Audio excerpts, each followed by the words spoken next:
Hello नमस्कार दोस्तों, स्वागत है आपका हमारे यूट्यूब चैनल पे। तो दोस्तों, जैसा कि आप जानते हैं, हमने स्टार्ट की है हिमाचल प्रदेश एमसीक्यू सीरीज़, जिसमें हम हिमाचल प्रदेश की ज्योग्राफी के बारे में हाल फिलहाल में अध्ययन कर रहे हैं। तो दोस्तों, आज पार्ट रहेगा उसका पार्ट 3। पार्ट 1 एंड 2 पहले आ चुके हैं, आज पार्ट 3 के बारे में बात करेंगे, जिसमें हमारे पास सबसे पहला क्वेश्चन है, हिमाचल प्रदेश की सबसे लंबी नदी कौन सी है। तो देखो दोस्तों, हिमाचल प्रदेश की सबसे लंबी नदी की जब हम बात करते हैं तो हमारे पास आंसर रहता है सतलुज। सतलुज की लंबाई हिमाचल प्रदेश में है 320 किलोमीटर। अगर इसके बारे में बात करें, अगर हम बात करें ब्यास के बारे में, जो हमारे पास नेक्स्ट दूसरी नंबर पर बड़ी नदी लंबी नदी आती है, वो है ब्यास। तो उसकी लंबाई है 256 किलोमीटर। हिमाचल प्रदेश में बात कर रहे हैं। अब बात करते हैं रावी की। रावी की जब हम बात करते हैं तो इसकी लंबाई है 158 किलोमीटर। चिनाब की बात करें तो चिनाब हमारे पास रहता है 122 किलोमीटर। सही आंसर कौन सा रहेगा? फर्स्ट वाला सही आंसर रहेगा, सतलुज वाला। और उसी तरह से अगर हम बात करें यमुना की, यमुना हिमाचल प्रदेश में सबसे छोटी नदी है मुख्य नदियों में, जो कि है 22 किलोमीटर, और ये बहती है सिर्फ सिरमौर डिस्ट्रिक्ट में। अब बात करते हैं नेक्स्ट क्वेश्चन की। कौन सी खड्ड कांगड़ा किले से होकर बहती है? ठीक है, तो इसका सही आंसर रहेगा बाणगंगा।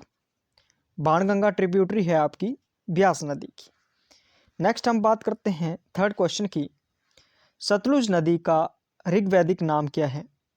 तो हम बात करें सतलुज नदी के ऋग्वैदिक नाम की, जिसको हम वैदिक नाम भी बोलते हैं, तो सही आंसर रहेगा स्तुद्री या स्ताद्री। ठीक है, स्तुद्री आप बोल सकते हैं। फोर्थ क्वेश्चन जो है, निम्नलिखित में से कौन सी नदी का उद्गम हिमाचल प्रदेश में नहीं है? तो अगर हम बात करें निम्नलिखित नदियों में से, तो सतलुज जो है एक नदी है, ठीक है, जिसका उद्गम कहाँ से होता है?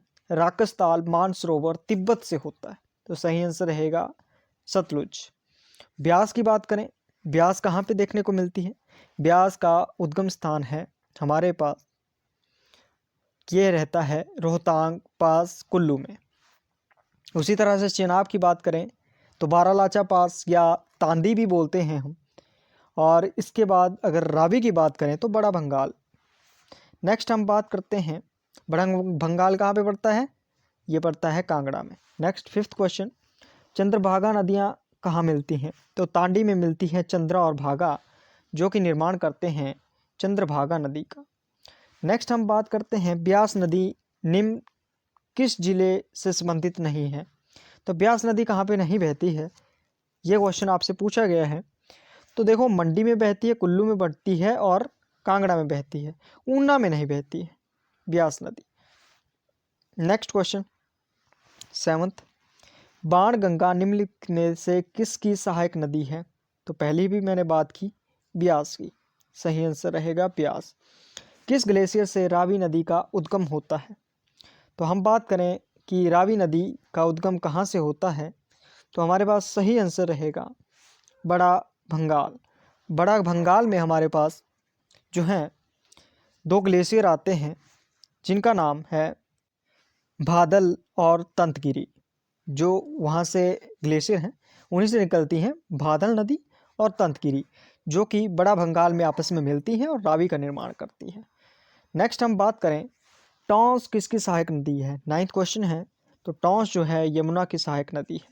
नेक्स्ट 10th क्वेश्चन, सियूल धारा किस नदी की सहायक नदी है? तो सियूल धारा की जब हम बात करते हैं तो बैरा, सियूल, तंतगिरी, भादल, तुंडा, ये सब ट्रिब्यूटरीज आती हैं रावी रिवर की। नेक्स्ट हम बात करते हैं 11th क्वेश्चन, डोडरा क्वार किस नदी घाटी में स्थित है? तो अगर हम बात करें डोडरा क्वार की, टॉन्स घाटी सही आंसर रहेगा। ठीक है, जो टॉन्स नदी द्वारा बनाई जाती है। नेक्स्ट आएगा हमारे पास, निम्न में से कौन ब्यास नदी की सहायक नदी है? ठीक है जी, तो चंद्रा की बात करें तो चंद्रा तो हमारे पास चंद्रभागा चिनाब की है। बैरा की बात करें रावी की है। मानखड जो है ये सही आंसर रहेगा, क्योंकि सीरखड तो हमारे पास सतलुज की आ जाती है। नेक्स्ट हम बात करते हैं 13 क्वेश्चन, ब्यास का उद्गम स्थल है। ब्यास के उद्गम स्थल की बात करें तो सही आंसर रहेगा ब्यास कुंड। नेक्स्ट हम बात करते हैं 14 क्वेश्चन, तिब्बत में मानसरोवर से प्रारंभ होकर किन्नौर जिले के सिपकी में भारतीय सीमा में प्रवेश करती है, वह कौन सी नदी है? तो सही आंसर रहेगा सतलुज। ठीक है जी, सिपकी दर्रा से पास करती है, एंटर करती है हमारे हिमाचल और भारत को। हिमाचल प्रदेश में मुख्य कितनी नदियां बहती हैं? अगर मुख्य नदियों की बात करें तो सिर्फ 5 नदियां बहती हैं हिमाचल प्रदेश में, मुख्य नदियां। अस्किनी, अस्किनी नाम इस नदी से संबंधित है, किस नदी से संबंधित है ये? तो अस्कनी है हमारे पास चिनाब से संबंधित, चिनाब का वैदिक नाम है। नेक्स्ट हम बात करते हैं 17th क्वेश्चन, ब्यास नदी कांगड़ा जिले को जहाँ छोड़ती है वह कहलाता है, तो कहाँ पे छोड़ती है? मीरथल में छोड़ती है ब्यास नदी कांगड़ा को। नेक्स्ट हम बात करते हैं 18th क्वेश्चन, निम्नलिखित में से ब्यास नदी किस जिले में नहीं बहती? तो अगर हम बात करें तो ब्यास नदी कहाँ पे नहीं बहती? हमारे पास सही आंसर रहेगा बिलासपुर में नहीं बहती है। ठीक है जी, वह बहती है ब्यास कहाँ कहाँ पे बहती है देख लो। ब्यास बहती है आपके पास कुल्लू से निकल कर मंडी में जाती है, मंडी से कांगड़ा होते हुए हमीरपुर के साथ बाउंड्री बनाती है और मीरथल में छोड़कर वो जो है मैदानी भागों पंजाब में चली जाती है। नेक्स्ट हम बात करते हैं 19th क्वेश्चन, सतलुज नदी कहाँ से निकलती है? मानसरोवर से निकलती है तिब्बत में। 20th क्वेश्चन, हिमाचल प्रदेश में किस नदी बेसिन में अधिकतम जल शक्ति क्षमता है? जल शक्ति क्षमता की बात की हुई है, जल घनत्व की बात नहीं की हुई है, तो इसका सही आंसर रहेगा सतलुज में। जब भी क्वेश्चन आएगा कि सर्वाधिक जल घनत्व, सर्वाधिक जल घनत्व, तो आपके पास क्या आएगा आंसर? तब ब्यास आएगा, सॉरी चिनाब आएगा, चिनाब, चिनाब। ठीक है जी, ये लगाना है। नेक्स्ट हम बात करते हैं अब 21 क्वेश्चन, रेणुका बांध किस नदी पर प्रस्तावित है? तो रेणुका बांध जो है हमारे पास गिरी नदी पर प्रस्तावित है। नेक्स्ट हम बात करते हैं पब्बर नदी का उद्गम स्थान कहाँ पे है? तो चांसल चोटी रोहड़ू में पब्बर नदी निकलती है, जो कि आगे सहायक नदी है यमुना की। नेक्स्ट हम बात करते हैं सतलुज नदी हिमाचल प्रदेश के किस जिले में सर्वप्रथम प्रवेश करती है? तो किन्नौर में, सिपकी दर्रा से किन्नौर में सीधा एंटर करती है। नेक्स्ट हम बात करते हैं 24 क्वेश्चन की, बाणगंगा किस जिले में बहती है? तो बाणगंगा की बात करें तो बाणगंगा कांगड़ा में बहती है। और बात करते हैं हम 25 क्वेश्चन, जो है ग्लेशियर निर्मित बादल व तंतगिरी धाराएं किस नदी का निर्माण करती हैं?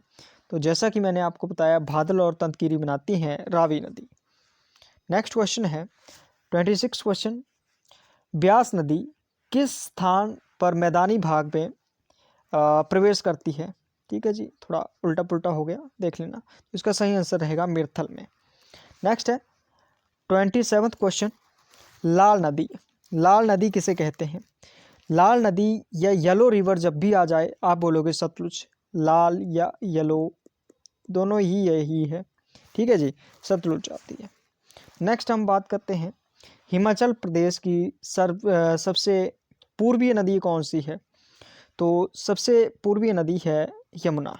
कौन सी है? सबसे पूर्वीय नदी यमुना है, इनमें से जो हमारे पास ऑप्शन है। वैसे अगर हम बात करें तो हमें देखने को मिलती है किन्नौर में जो एंटर करती है सतलुज। अगर सतलुज होता तो सतलुज यहाँ पे सही आंसर रहना था हमारा। अब बात कर लेते हैं कुछ फैक्ट्स की, सॉरो ऑफ फैक्ट्स। तो सॉरो ऑफ एचपी, एचपी का शोक किसे कहा जाता है? स्वां रिवर, स्वां रिवर ये जो है ऊना में बहती है, अनंतपुर में सतलुज से मिल जाती है। ठीक है जी। अच्छा, नेक्स्ट आएगा नाहन शहर किस नदी के किनारे बसा हुआ है? नाहन, नाहन सिटी, तो इसका सही आंसर रहेगा मारकंडा रिवर, मारकंडा रिवर। और देख लेते हैं, जैसे आपसे पूछ लिया जाएगा नालागढ़ सिटी, नालागढ़